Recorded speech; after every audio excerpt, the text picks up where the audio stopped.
Inflation is raging. Interest rates are rising. Our stock market is crashing, and the war in Ukraine continues on. This uncertainty is causing many buyers to ask the question, is it even safe to buy a home right now? We'll answer that question and more coming right up.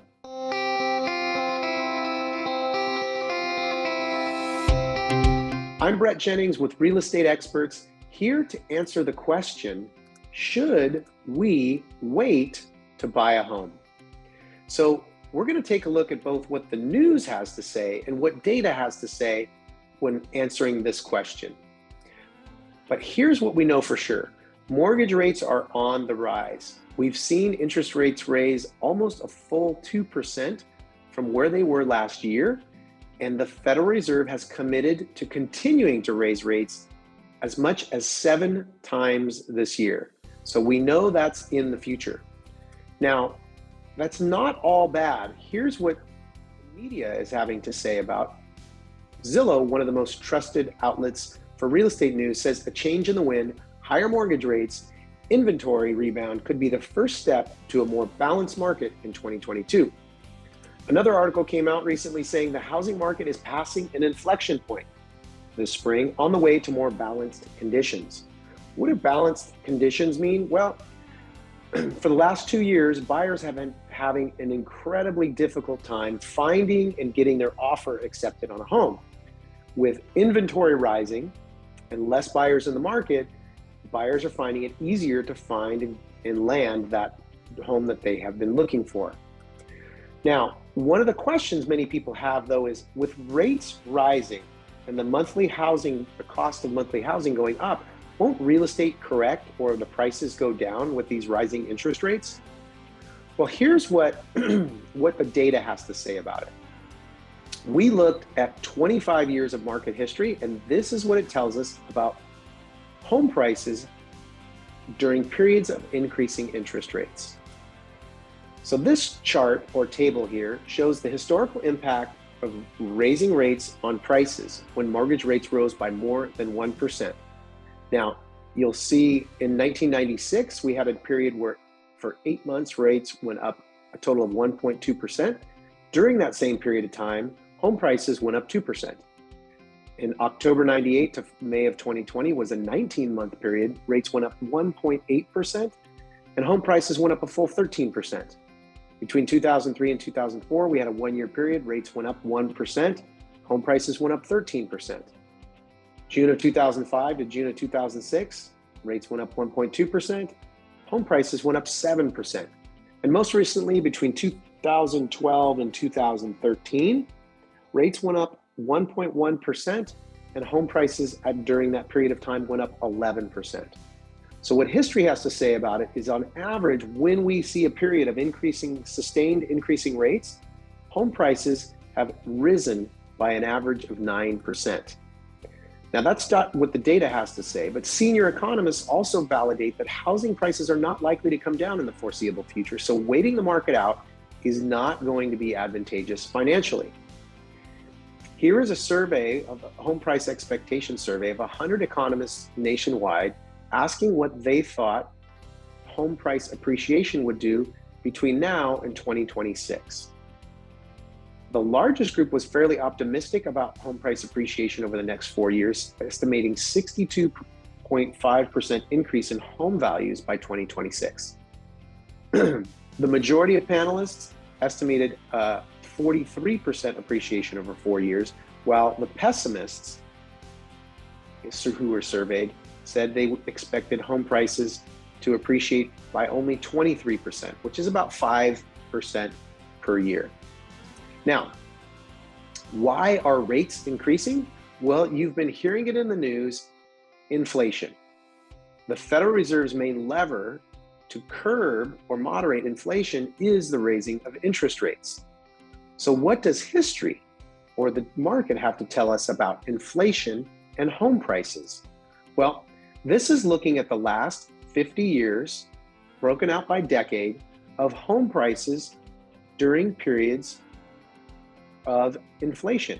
What was the inflation rate and what happened to home prices? So as you can see, the green bar is home prices and the blue bar is inflation. Nearly every decade, home prices have outstripped inflation, except for a couple periods in the 2000s when we had the big crash, but still it was very close. Inflation was up 2.6%, home prices went up 2.3%.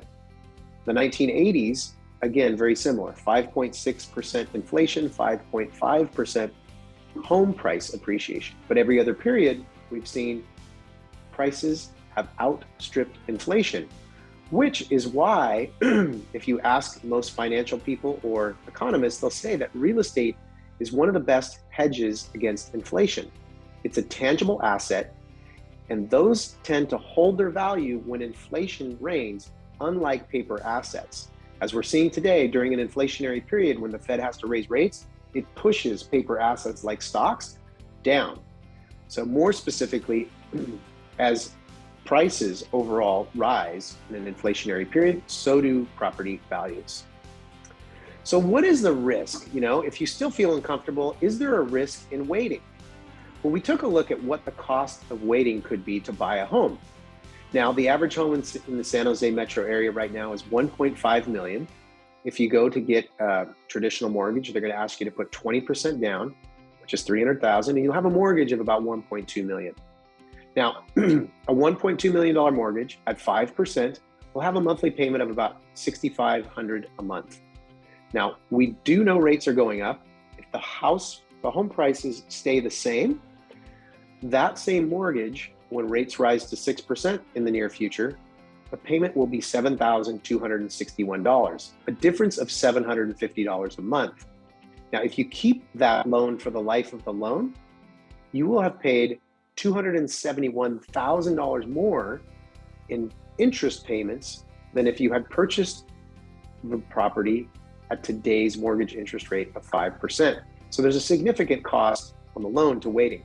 The other thing to consider is the future appreciation. This is looking at a $1.3 million home purchased today with our 40-year historical average of appreciation. Here in the Bay Area, our average appreciation is about 8%. Okay, if we take the $1.3 million property and let it appreciate 8% per year, which by the way, the last 2 years have had 16% appreciation and 18% appreciation respectively. But if we just appreciated at our standard rate of 8% per year, in 5 years, that home would be worth $1,875,000, where you would have gained $575,000 worth of equity. So there is potentially a significant cost of both interest rate and missing out on future appreciation. But many people, I'm sure, are asking, well, yeah, that sounds great, but what if the market does go down? Well, let's look at that. This is looking at the last 40 years of Bay Area real estate prices. As you can see, typically prices rise about 100%, they double, and then we have had these corrections. We've had 4 major corrections over the last 40 years. The average correction, if you look, is between 8 and 10%. The only time we ever saw a real estate correction go beyond 10% was during our big, the Great Recession of 2008, when our complete financial system melted down. Now, let's say prices do go down, and we have a correction, and prices decrease by 10%. Now, we know interest rates are going up. So if prices decrease by 10% and interest rates go up 1%, guess what? Your monthly payment is about the same. This table here articulates or expresses to us what happens if prices go down by 10% and interest rates go up by 1%. Well, that same $1.5 million house, you'd have a $1.2 million mortgage. Your principal and interest payment would be $6,508 if you bought that home today. If you waited for the market to drop 10%, you could purchase that home for $1,350,000. If you did an 80% loan, you'd have $1,080,000 in mortgage, but the interest rate would be higher. It would be 6%. Well, guess what? Your monthly housing payment on that loan is $6,541, about $35 a month more than if you bought the home at today's price with a lower interest rate. If you held the loan for the life of the loan, you'd actually pay $12,600 more for that property. But it leads us to this conclusion. What we say in the industry is that you don't live in the price of your home. You live in the monthly payment. You live in the monthly payment, not the price. That's your economic reality that you wake up with every day or every month. You write that check. It's how much can you afford?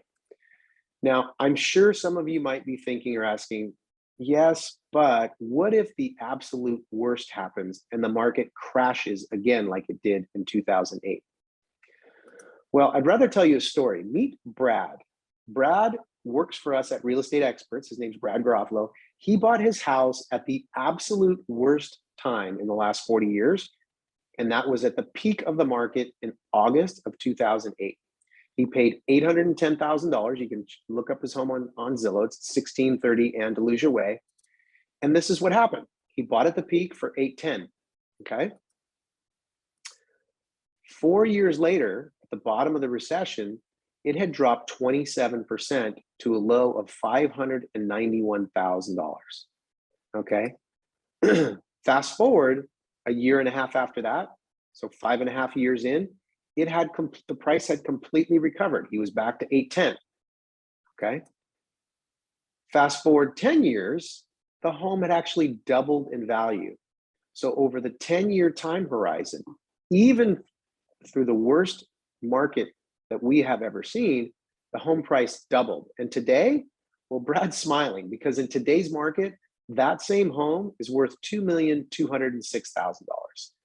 So the question is, when is the best time to buy?